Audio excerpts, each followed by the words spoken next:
If there is imminent threat, then yes, we would make the call to deploy firearms. I'm your host, Michelle, and it's time to clock in. What's up, guys? As you can see, we're not in lockdown anymore, but we're still being safe. Everybody aside from me are wearing their masks, we're socially distancing, and we're keeping safe and doing our part. So today we'll be clocking in with a very interesting profession called close protection officers. I'm sure you guys have seen movies like The Hitman's Bodyguard or even the series The Bodyguard.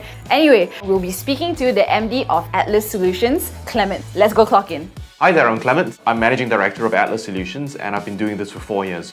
So what kind of clients or principals would you usually get? The first one being corporate. The other side of things is ultra high net worth individuals, aka rich people.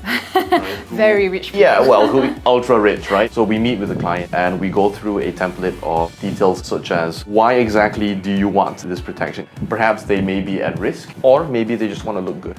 Let's take me as a case study. I'm a rich kid, but I'm not like a high profile person, but I want to be protected from a digital stalker. How much would that cost me roughly? At first I'd ask you, how long would the protection be? A couple of months? Okay, then I would bill you the absolute minimum for that, maybe 8,000 to 9,000 ringgit a month for that. A month? Yeah. Wow. Yeah, it's about $2,000 US. Once we build a principal profile, we can then proceed to estimating resources for the job. Right, you get to know them first. So after getting this information, how do you develop it into a plan? Planning usually takes between 3 to 5 days. If principal wants to leave his home and back every day, just map the route out. If it's a business trip, we send a security advance party out who travel to the location first and they map out safe houses, route A, route B, what happens if the proverbial hits the fan, what do we do? And then after that, we present the plan to the client. After you've gotten the plan and everything has been finalized, what then happens to the plan? How do you execute it? There will be a briefing in there. Everyone gets assigned a different role. You've got the security advance party, and then you've got the driver, obviously, full surveillance officers, personal escort section, the group of people who are actually escorting the principal.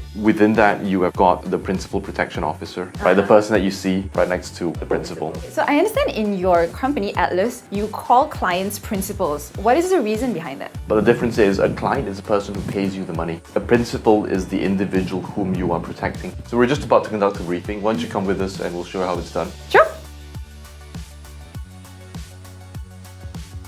Alright, so now we went through the briefing, right? And the planning and everything. What goes into executing it now? The first thing we do is we make sure that the right people are placed in the right positions. We've got an operations manager here who stays in the office. We make sure everything goes as planned. And then after that, we send the drivers down to check on the vehicles.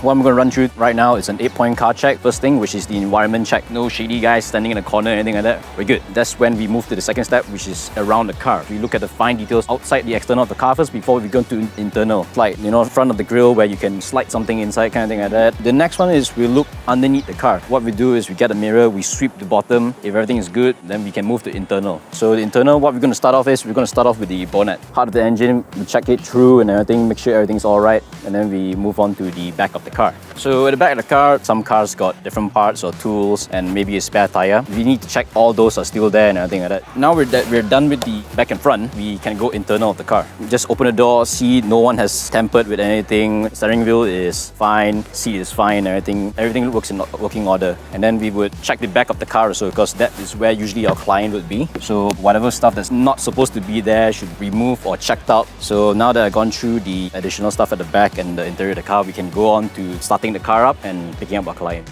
Once the drivers conduct their checks, the CP officers get their equipment sorted out for the job. After they collect their first aid kit, we also make sure that the radios, make sure they're all tuned to the same channel, and everybody then receives a briefing on what's going on. So then we actually execute the operation. We speak to the principal and go, okay, all right, we're going to pick you up from your residence. Once the operation is executed, you get the advance party scouting out the areas ahead. You get the PPO introducing themselves to the principal. And half of the time, you'll probably see the principal with one of our guys, and you'll probably think that the guy is the lawyer, an employee, or an aide. And the rest of the CP officers will be in the background, and you wouldn't even see them. And you don't say, oh, let's take the principal from his residence to the office. No, location 1, location 2, L1, L2. Coming back to the first aid, right? If let's say your principal actually has a certain health condition, do you have to train up on the necessary steps to take? We have had principals, they go into anaphylaxis, like allergic to peanuts, allergic to this sort of stuff. It's very important that we know what sort of medication they're on to administer to them in case anything goes wrong. But of course, that all goes into our threat and risk profiling. It's a lot of details that you have to go through.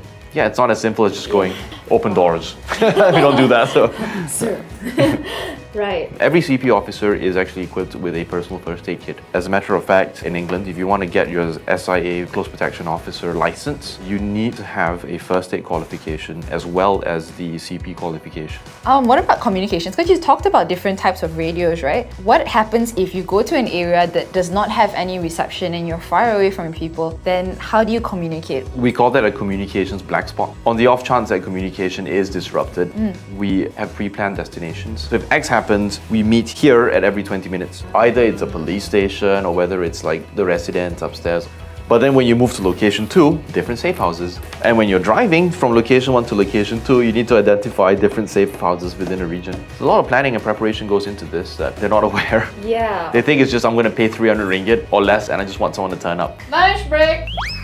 Oh my gosh. So, Clement, could you tell me what is the rough career progression for a CP officer? You won't be a team leader or a PPO, definitely not. You would start off on the ground as part of either the advanced team or perhaps as a security driver. As you impress your team leader or protective services manager, you will get put in more roles of trust, slightly higher pay scale for that. And obviously team leaders get paid the most because not only do they have to manage the team, it's a hell of a lot of paperwork and not a lot of sleep and a lot of dealing with problems, politics as well. I see. So then what are the rough salary ranges for these different roles? The absolute minimum they would start off as is 2,900 ringgit or 3,000 ringgit as a simple security detail, security advance party, it could be a driver, that sort of stuff. A normal CP officer, personal escort section, if you're close to principal, ranges from within 3.5 to 5 grand. A PPO between 5 and 7. Wow. And a team leader between 8 and 12 grand a month. So I think that's all we have for lunch break. Do I throw it back? Yeah.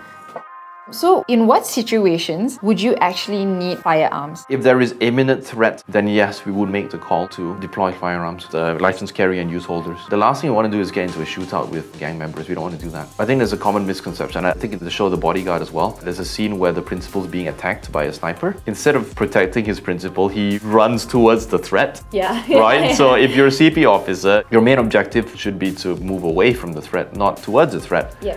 Right. Aside from firearms, what other methods of protection do you usually use? We have dual purpose vests. They are both ballistic and stab resistant. The most important weapon is a gift of the gab, really. We don't carry stuff like handcuffs or anything because we're not police officers. We're not in the business of incapacitating people. We want to get away from danger. Right? The longer you stay and engage with someone physically, the more danger there is to your principal. So you want to get them out of danger ASAP. I think a lot of people, especially in Southeast Asia, tend to get mixed up in gangs. That's probably the highest risk that we've ever encountered. But yeah, because we conducted counter surveillance, we were able to identify who were the individuals and take preventive measures to stop an altercation from even occurring. I never thought of it that way. So coming back to protecting the principal itself, what are some of the red flags that you look for? Is it just me or that guy wearing this particular set of clothes with that hair has been following us? I've seen him twice now in 20 minutes, right? Or that guy sitting down there, he's had like 1 coffee over the past hour and he's on the same page on his newspaper for some reason. Or yeah, that BMW, I see these 2 cars, they've been with us for the past 3 hours. They keep changing, but I keep seeing that car. So there's a lot of observation. What about when your principal is talking to somebody? How do you assess the person's threat level or risk assessment? So before the principal even meets the guy, we'll go, okay, who are you meeting today? Okay, this person, great. Who is he to you? Can you provide their name and the company that they work for? Our team would then do due diligence on them. We would have mapped out history, known associates, that sort of stuff, and we make use of our intelligence team to do that. So earlier you mentioned that you have CP officers who are also drivers and they drive defensively, of course. Is it possible for us to see your CP officers in action? Yeah, sure, we'll pull the cars around and let's give it a go.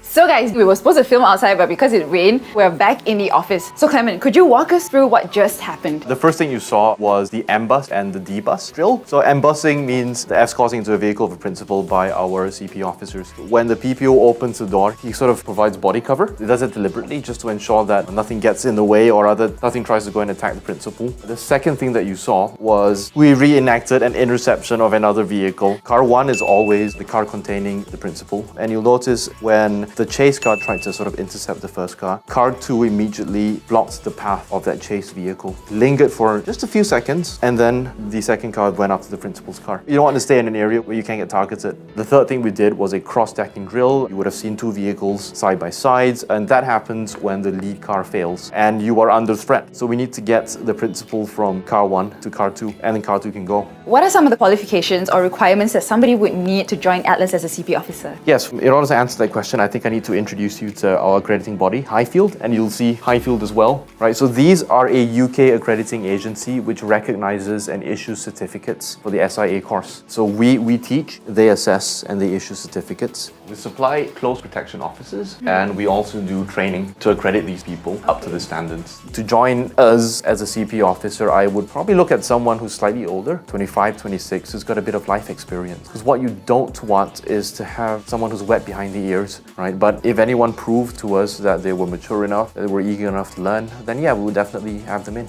Awesome. Well, thank you so much, Clement, for allowing us to clock in with you and your crew. Are there any last words that you would like to say to the people watching? Do follow our Instagram page and our Facebook page. If you simply search Atlas Solutions on Facebook, you'll get us straight away. Don't forget, it's this sort of logo, right?